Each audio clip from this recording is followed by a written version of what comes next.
날 더 귀히 여기라는 제목으로 함께 말씀을 나누겠습니다. 지난주 중에 새벽 예배 시간에 찬송가 340장을 불렀습니다. 어지러운 세상 중에라는 곡인데요. 이 찬양을 부르는 가운데 주님께서 꼭 저에게 하시는 말씀처럼 들리는 가사가 있었습니다. 그래서 왠지 며칠간 이 찬양을 계속해서 불렀고요. 지금도 오늘 아침에도 이 찬양을 하나님 앞에 올려드렸습니다. 여러분과도 좀 함께 나누고 싶은데요. 우리 2절 함께 찬양해 볼까요? 네. 세상 헛된 신과 영화 모두 내어 버렸네. 함께 불러보겠습니다. 세상 헛된 신과 영화 모두 내어. 이거 아닌데? 이거 아닙니다. 네. 반주 한번 해주시겠어요? 제가 자신 있어서 반주 요청을 안 했는데 이게 아닌데? 좀 알려주세요. 제가 갑자기 음을 모르겠네요. 네. 안에 칠 자신이, 네. 첫음만, 네. 첫음이라도.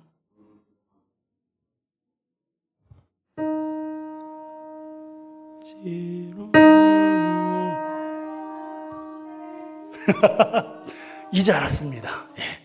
역시 신앙의 경륜은 무시할 수 없습니다. 존경스럽습니다. 자, 시작. 세상 헛된 신과 아닌데 이거? 예, 제가 가사만 읽어드릴게요. 제가 이런 적이 없었는데, 네. 아니에요. 그래도 사람이 칼을 뽑았으면 뭐라도 잘라야죠.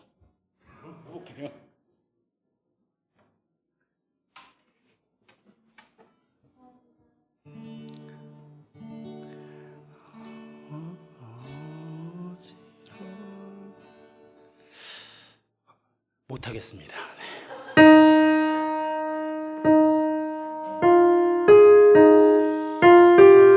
제가 오늘 아침까지 불렀는데 여러분들 앞이라 떨려서 못하는 것 같습니다. 자, 네. 이럴 때 한 번 웃죠. 그렇죠? 네. 자, 2절 제가 가사를 읽어드릴게요. 가사 같이 읽어볼까요? 시작. 세상 헛된 신과 영화 모두 내어 버렸네. 예수 친히 하신 말씀 날 더 귀히 여겨라. 네, 제가 다음에는 꼭 여러분들과 함께 이 찬양을 부를게요. 저는 이 가사 가운데서 예수 친히 하신 말씀 날 더 귀히 여겨라, 날 더 귀히 여겨라는 이 말씀이 하나님이 마치 저에게 하시는 말씀처럼 들렸어요. 그래서 그날은 물론이고 오늘 아침까지도 이 찬양을 부르고 생각하면서 그렇게 지내왔는데요. 그러는 중에 8월 11일 새벽 예배 말씀이 떠올랐어요. 오늘 본문이 그 말씀인데요. 하나님께서 에스겔을 통해서 유다 백성들에게 하시는 말씀입니다. 이 말씀을 하신 때는 유다 백성들이 바벨론의 포로로 끌려왔을 때입니다. 하나님은 그들에게 왜 그들이 이곳에 오게 되었는지를 알려주셨어요.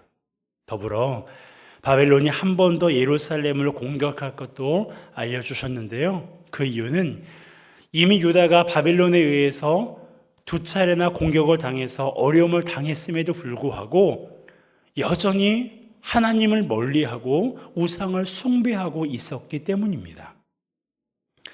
그로 인해 성벽은 무너지고 성전은 불에 타고 수많은 사람들이 칼과 기근과 전염병에 죽임을 당하고 그 중에 살아남은 사람들은 바벨론의 포로가 될 것이라는 말씀을 에스겔을 통해서 하나님이 전해주셨어요.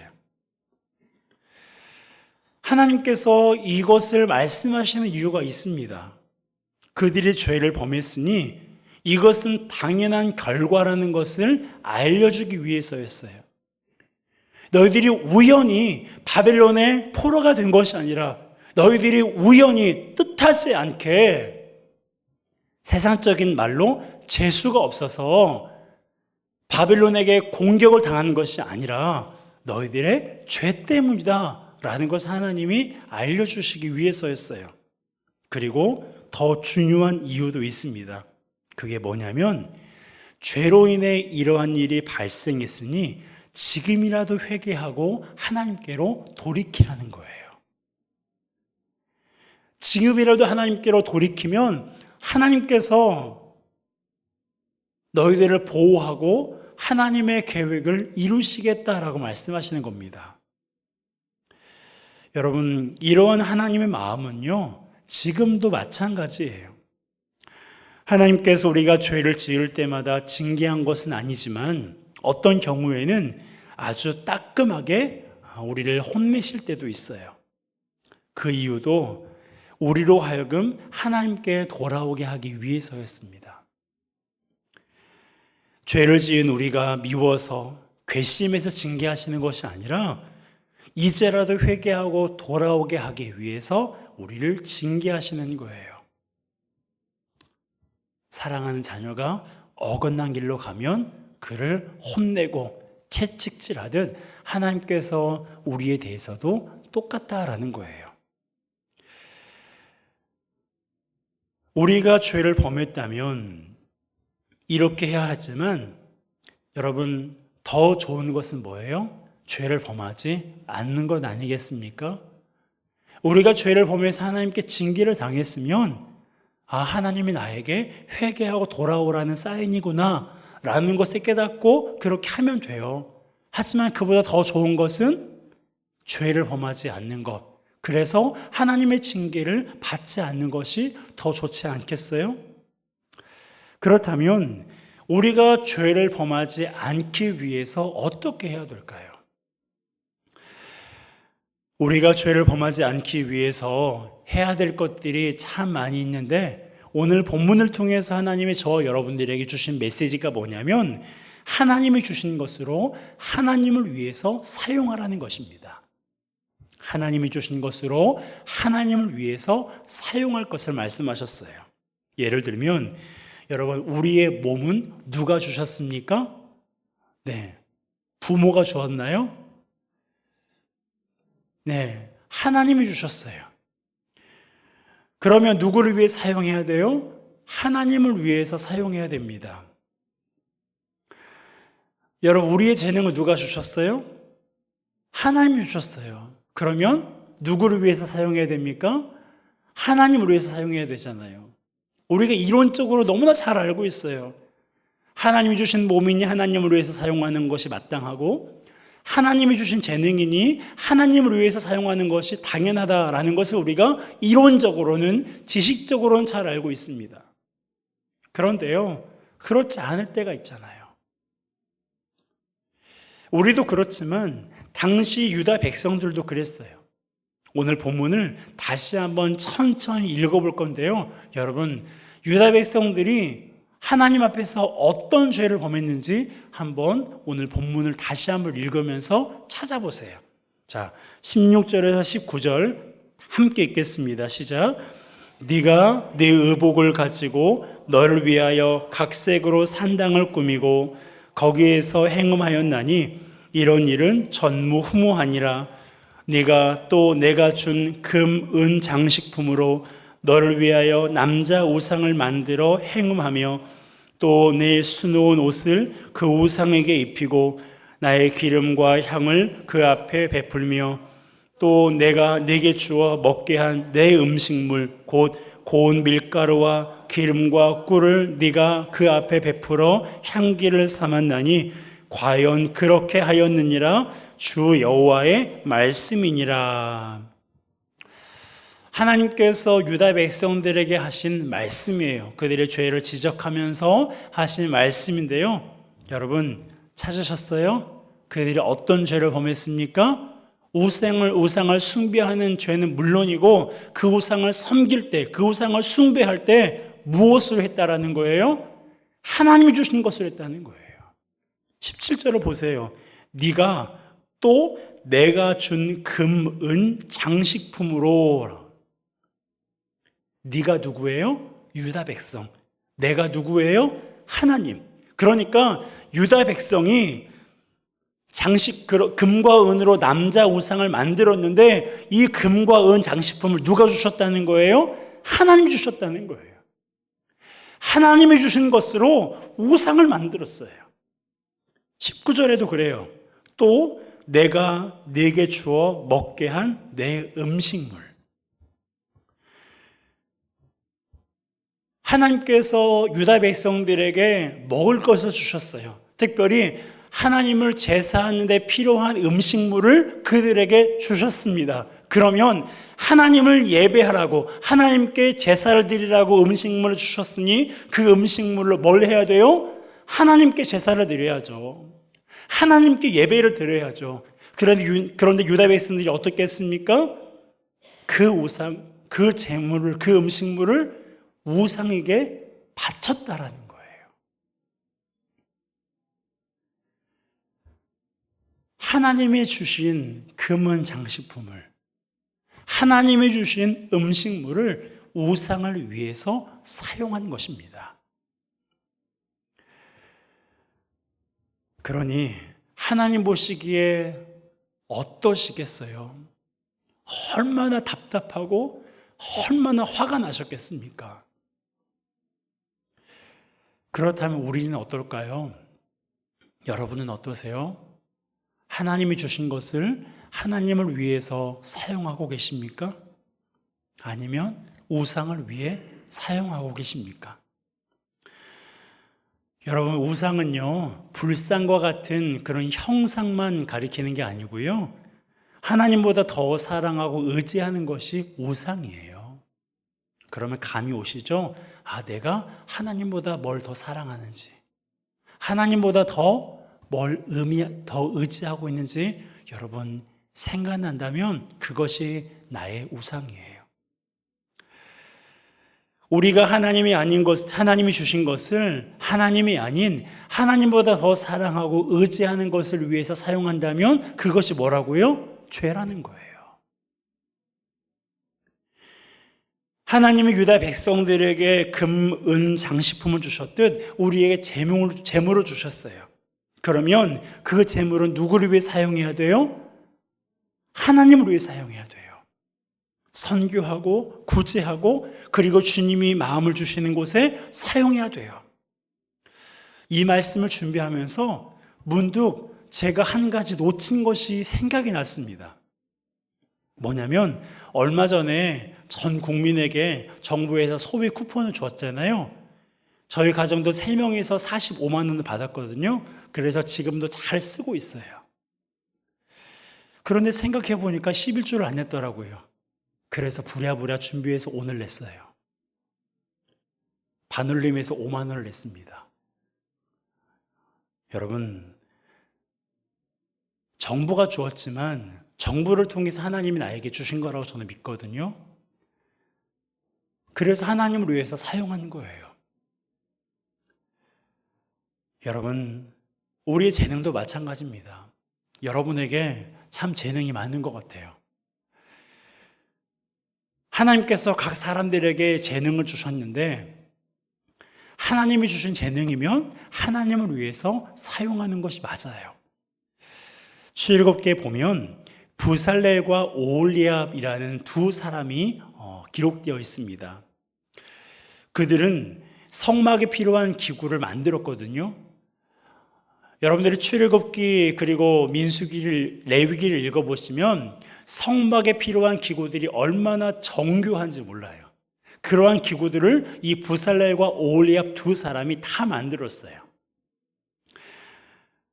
그런데 성경이 그것을 어떻게 말하고 있냐면 하나님이 그들에게 재능을 주셨다라고 말하고 있습니다. 자, 출애굽기 35장 31절이에요. 함께 읽습니다.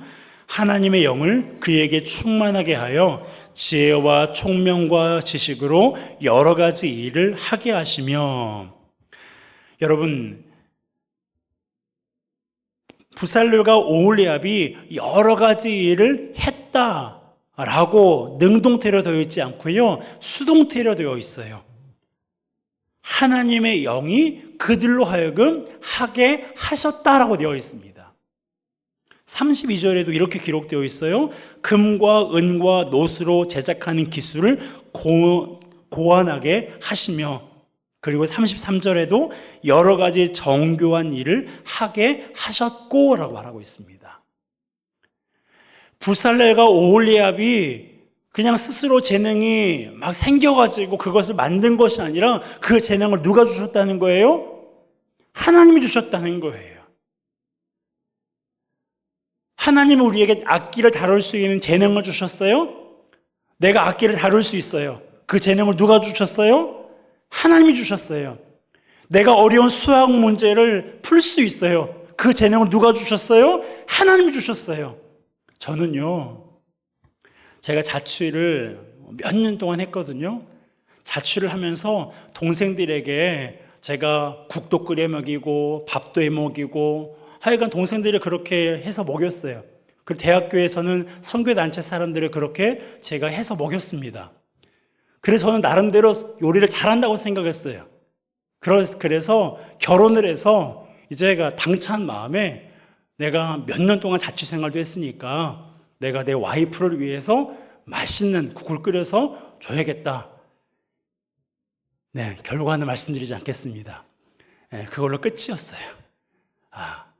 현타가 왔습니다. 내가 요리를 잘하는 게 아니라 동생들이 그냥 먹을 게 없어서 먹었구나 라는 그런 생각이 들었어요. 네, 여러분, 저는 요리를 잘 못해요. 지금도 못합니다. 그런데요, 저희 어머니를 보고 우리 주방에서 요리하시는 우리 권사님, 집사님들을 보면 똑딱똑딱 뭘 잘 만들어내세요. 제가 보기에 재료가 많지 않은 것 같은데 그 재료로 정말 새로운 그런 요리들을 만들어내서 성도들과 함께 식사하는 걸 보면 참 놀랍습니다. 그 외에도 여러분들 한 분 한 분에게 재능이 있는데 그 재능을 누가 주셨어요? 하나님 주셨어요. 그러면 그 재능을 하나님을 위해서 사용하는 것이 마땅한 것입니다. 여러분, 하나님이 우리에게 주셨어요. 하나님이 나에게 몸을 주셨고, 하나님이 나에게 재능을 주셨고, 하나님이 나에게 생명을 주셨고, 하나님이 나에게 할 일을 주셨어요. 그러면 그것은 하나님을 위해서 해야 됩니다. 하나님을 위해서 사용해야 돼요. 하지만 우리 인간에게는요, 자유의지가 있어서 하나님이 주신 것이지만 그것을 하나님을 위해서 사용하기도 하지만 하나님이 아닌 다른 것을 위해서 사용하기도 해요. 그래서 어떤 이들은 하나님이 주신 재능으로 부살렐과 오홀리압은 성막에 필요한 기구를 만들었지만 어떤 사람들은 하나님이 주신 재능으로 우상을 만들어서 사람들로 하여금 경배하게 했습니다. 여러분의 삶은 어떻습니까? 여러분은 어떠한 삶을 살고 계세요? 원하는 것은 이 시간 예배하는 우리 모두가 하나님이 주신 것으로 하나님을 위해 사용하시기를 주님의 이름으로 축복합니다. 그러기 위해서는 주님을 더 귀히 여겨야 돼요. 하나님이 주신 것을 하나님을 위해서 사용하기 위해서는요, 주님을 더 귀하게 여겨야 돼요. 여러분, 우리가 주님을 귀하게 여겨야 할 이유는요, 100만 가지도 넘어요. 그리고 그 중에 가장 중요한 이유가 뭔지 아세요? 주님이 지금도 우리를 귀하게 여기시기 때문입니다. 주님이 우리를 귀하게 여기셨기 때문에 지금 우리로 하여금 이 시간 예배하게 하는 거예요. 많은 사람들이 믿음을 멀리하고 있는 이 시국에 주님께서 우리에게 믿음을 주신 거예요. 그러기에 주님이 나를 귀하게 여기시니 우리도 주님을 귀하게 여기는 것이 마땅하지 않겠습니까? 주님을 더 귀하게 여기게 되면 주님이 주신 것을 주님을 위해서 사용할 수 있어요. 주님을 더 귀하게 여기면 죄는 멀리하고 은은 가까워지기 마련입니다. 여러분, 주님을 더 멀리, 더 귀하게 여기시기를 주님의 이름으로 축복합니다. 세상에서 나에게 가장 귀한 분, 세상에서 내가 가장 귀하게 여기는 것, 바로 주님과 그분의 말씀이 되기를 주님의 이름으로 축복합니다. 주님이 우리에게 말씀하고 계세요. 우리가 아까 찬양을 부르지 못했지만 제가 단톡방에다가 올려드릴게요.